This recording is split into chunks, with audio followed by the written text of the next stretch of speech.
जय हिंद, जय श्री राम। सत्य पर आधारित प्रोग्राम में आप सभी देशवासियों का हार्दिक स्वागत है। दोस्तों, गृहस्थ आश्रम के तीसरे पायदान पर आज हम आपको सत्य पर आधारित प्रोग्राम देखिए।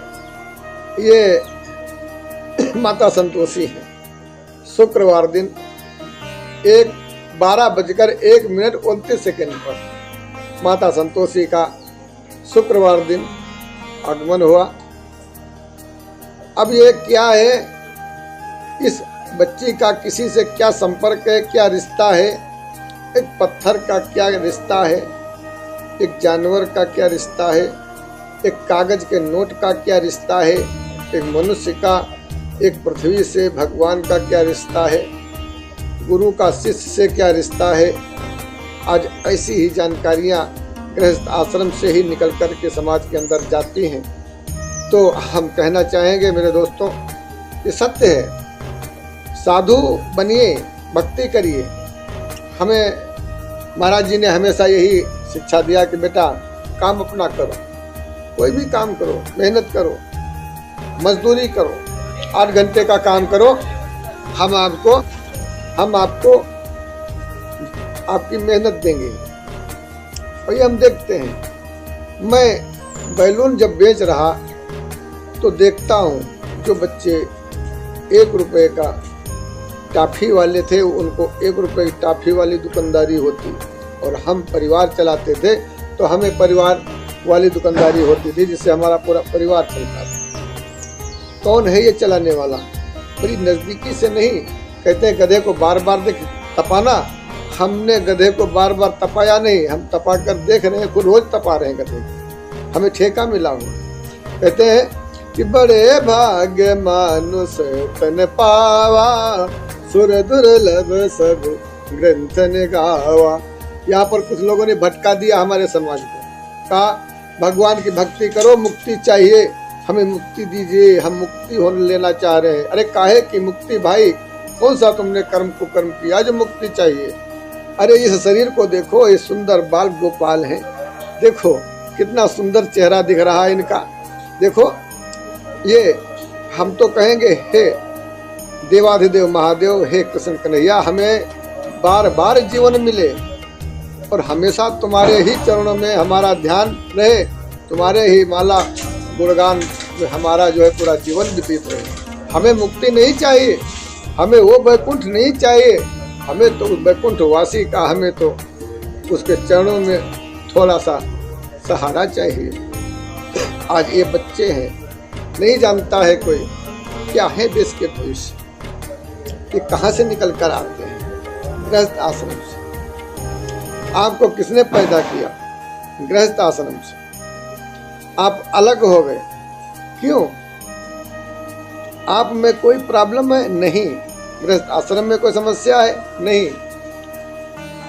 बाल रूप कहते हैं कि जब जब होए धर्म की हानि, बाढ़े असुर अधम अभिमानी, तब तब धरि प्रभु विविध शरीरा, हरे कलेश मिटावे पूरा। जब समस्त भूमंडल का एक समस्या बन जाती है तो वो ब्रह्म जो है, जो शंकर जगत है, वो जगदीशा बन करके हमारे आपके पूरे विश्व को कवर करता है, उसकी रक्षा करता है। जैसे रावण से रक्षा किया समाज की, कंस से रक्षा किया मथुरा की और सब वहाँ के सभी की। आज जब किसी के घर में वही समस्या आती है, कोई 30, 40, 50 साल का बाबा हो गया, उसके कोई पुत्र नहीं पैदा हुआ, बुढ़ा हो गया, सारे बाल पक गए, राजा दशरथ जैसा चौथापन निकल रहा है, लेकिन बच्चे नहीं हैं। तो मैं देखता हूँ, बड़ा आनंद आता है। हमें आदेश मिला है स्वयं महादेव से कि किसी भी प्रकार की कोई समस्या है, आप यहाँ पर अर्जी लें। मैं अर्जी लेता हूँ, सुबह शाम यही ड्यूटी हमारी है। कोई भी रोगी दुखी किसी भी प्रकार का कोई हो, ठीक हो या ना ठीक हो, मैं कोई पागल नहीं हूँ, अब मैं कोई बीमार नहीं। मैंने 12-13 लाख रुपए यूं ही नहीं लगा करके लोगों का कल्याण करता हूँ और समाज की सेवा कर रहा हूँ। मैं कोई बेवकूफ़ नहीं हूँ। हमने देखा है, मैं देख रहा हूँ कौन है ये शक्ति। जिसके पीछे संसार भाग रहा है। अब बुरा मत मानिए, मैं जिस भगवान के पीछे संसार भाग रहा है उसको पाता नहीं, हम उस भगवान से दुखी हैं, अभी सुखी नहीं है। क्यों? क्योंकि जिस समाज के लिए उन्होंने हमारा माध्यम चुना, उस समाज से अभी तक एक लोटा जल हमें नहीं प्राप्त हुआ। हम सूख रहे हैं, हम प्यासे हैं। ये नहीं होना चाहिए। ये कहाँ से है? ये तो 13 अखाड़ों में जो है ये जिम्मेदारी है हमारी। ये जो हमारे बच्चा है हमारे घर के अंदर जो है रह रहा है, एक पाँव उसका बाहर है, एक पाँव अंदर है, वो 2 नावों पर बैठा है, उसकी टांगे फट रही है लेकिन नहीं छोड़ रहा है दोनों नावों को। अब यही चीज है। अब आप ध्यान दीजिए, ये श्री राम जी का जो फैसला है, मंदिर है, क्या कोई मानेगा कि अयोध्या का उद्धार, राम जी का उद्धार एक इंसान ने किया है, एक भक्त ने किया है? हाँ, हमारे प्रभु शायद यही चाहते हैं कि किसी 13 अखाड़ों को वो सम्मान ना मिले, किसी राजनेता को वो सम्मान ना मिले, मिले तो उस साधु संत, उस फटीचर को सम्मान मिले जिसने अपना जीवन भगवान के रास्ते पर खपा दिया हो। ये ब्रह्म की एक अद्भुत लीला है जो गृहस्थ आश्रम के अंदर मैं बड़ा भाग रहा था, गुरु भी मिल गए, कंठी भी मिल गई, समाज में ज्वाइंट भी हो गए, लेकिन क्या है, नहीं जाने दे रहे। कौन सा भूत बलाई पकड़े हैं, घर में ही आसन बनाकर बैठ गए। पत्थर में लोग मजाक बनाते थे, तो पत्थर में शेषावतार बन गए। ओम मुझे प्राप्त हो चुका है जिसमें 7 ओम है, सप्त ऋषि 7 ओम, बड़ा ही अखंड एक चीज, जो चीज हमें भगवान शिव की कृपा मिली। लेकिन नहीं, यहाँ पे एक खुराक और ना 1 रुपए की दक्षिणा यहाँ पे चढ़ती है। क्यों? क्योंकि आवे राम तो मारी ईंटे, मुख में राम बगल में ईंटे। ये मत करिए, चाहे घर के अंदर रहिए चाहे बाहर रहिए। और आज मैं देख रहा हूँ यहाँ पर, मैं किसी की निंदा नहीं कर रहा हूँ, हम पहले ही कह चुके हैं कि हम जितने भी साधु संत हैं और हमारे वीडियो देख रहे हैं, अब उनसे उनके चरणों में पहले तो दंडवत प्रणाम करूँगा।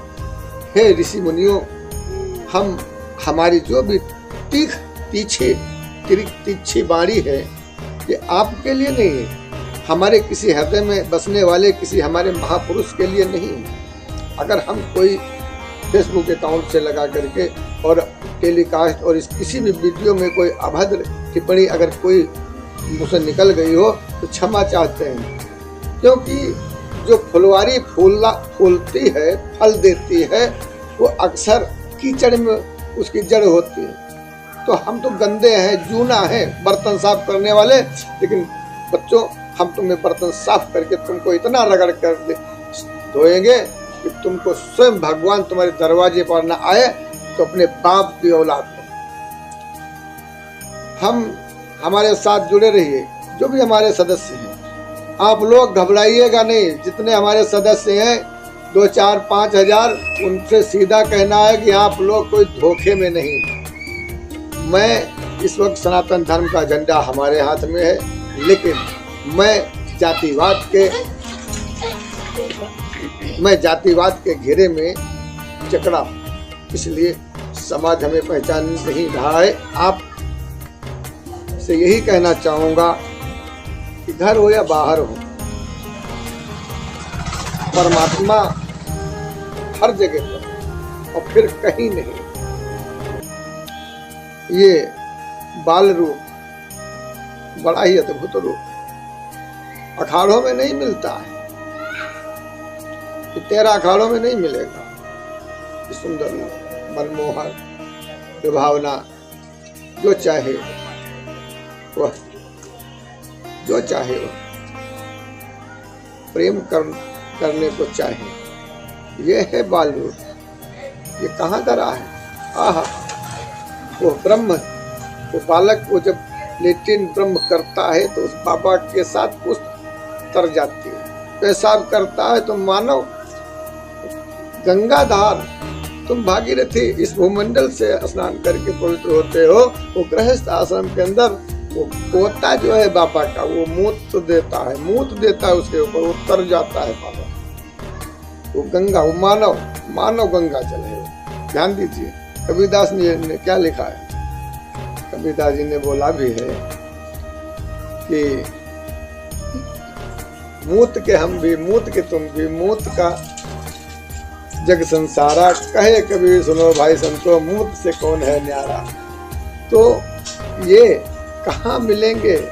जंगलों में, ये घर के आश्रमों में मिलते हैं। बेटा ये बाल रूप भगवान ये कहाँ मिलेंगे? इधर देखो, इधर दिखाओ भाई, साफ नहीं दिखाओगे कैसे पता है कि बाल रूप भगवान कहाँ मिलेंगे? ये घर में मिलेंगे। जब किसी घर परिवार का कोई कुल दीपक नष्ट होने वाला होता है तो वही ब्रह्म जो मरता है, पैदा होता है, पैदा होता है, मरता है, पैदा होता है, मरता है, पैदा होता है, ये तो उसका खेल है। तो वही ब्रह्म आता है तुम्हारे घर के अंदर और अपनी लीला करता है और तुम्हारे कुल को आगे बढ़ाता है। जब जब होए धर्म की हानि, और यहाँ जब जब होए तुम्हारे घर की नुकसानी, तो ये शक्ति स्वरूपा जगदम्बा अम्बा माँ भगवती का रूप है। थोड़ा इनको सबको हंस के और मुस्कुरा के इनको आशीर्वाद दीजिए और खुश रहे हमेशा। माता संतोषी माता, इनको सबको आशीर्वाद दीजिए, खुश रहे, हो जाए ये सब, हाँ सब खुश हो जाए, इनको आशीर्वाद दीजिए। हाँ हाथ उठा के आशीर्वाद दो। तो भैया हम मंदिर के पुजारी, हमारे पास कोई ना तो खेत है, न खलिहान है, कुछ भी नहीं, सिर्फ पिंडी है और आश्रम जो था पैसे हमने आश्रम में लगा करके। मैं मूर्ख नहीं हूँ, ध्यान दीजिए। हमें किसी ने यहाँ बैठाला है, आप पूरे सगल ब्रह्मांड की सुरक्षा के लिए, और हमने किया भी, गवाह भी है हमारे पास। जो बड़े बड़े ऋषि मुनि नहीं कर पाए वो भगवान शिव ने हमारे द्वारा किया। और ये बात छुपे ना, इसलिए इस चीज को हम बोलते। और एक चीज और है हमारे अंदर, हमारे अंदर कोई बात रुकती नहीं है। हम जो करते हैं उसका गाना बना लेते हैं, लेकिन जब तक हमें सहायता नहीं मिलेगी हम गाना बनाएंगे क्यों नहीं बनाएंगे? हम अपना अधिकार मांगेंगे। हमने मेहनत किया है, तपस्या किया है, जजों और इसी के साथ अपनी वाणी को विराम दे रहा हूँ। जय हिंद, जय श्री राम।